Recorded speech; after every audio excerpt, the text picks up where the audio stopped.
Taste the Daily. Cuddalore மாவட்டம் சிதம்பரம் அண்ணாமலை பல்கலைக்கழகத்தில் தினக்கூலி ஊழியர்கள் முற்றுகை போராட்டத்தில் ஈடுபட்டனர். பணி நிரந்தரம் செய்ய வலியுறுத்தி பல்கலைக்கழக NMR மற்றும் தினக்கூலி ஊழியர்கள் பல்கலைக்கழக நிர்வாக அலுவலகத்தை முற்றுகையிட்டு போராட்டத்தில் ஈடுபட்டனர். அப்போது திறனற்ற திமுக அரசை கண்டித்து கோஷங்களை எழுப்பிய தினக்கூலி ஊழியர்கள் ஸ்டாலின் அரசு எந்த தொழிலாளர்களுக்கும் தேவையான வசதிகளை செய்து தருவதில்லை என குற்றம் சாட்டினர்.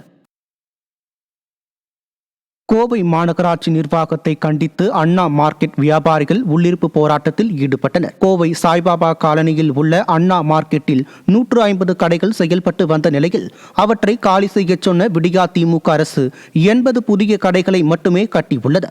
மேலும் கடைகளுக்கான வாடகையையும் 10 ரூபாயில் இருந்த 150 ரூபாயாக உயர்த்திய ஸ்டாலின் அரசு கடைகளை ஏலம் விட்டுள்ளது.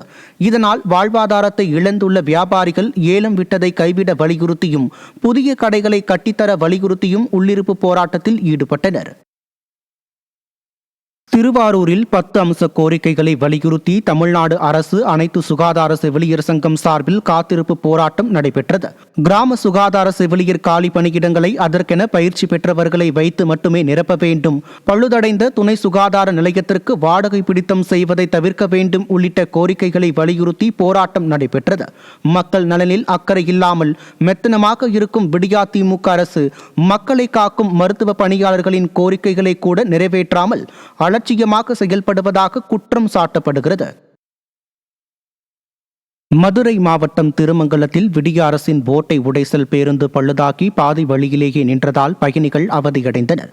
ஆரப்பாளையம் நோக்கி சென்று கொண்டிருந்த அரசு பேருந்து திருமங்கலம் EB நிறுத்தம் அருகே வந்தபோது பழுதாகி நின்றதால் பேருந்தினுள் இருந்த பயணிகள் கடும் இன்னலுக்கு ஆளாகினர்.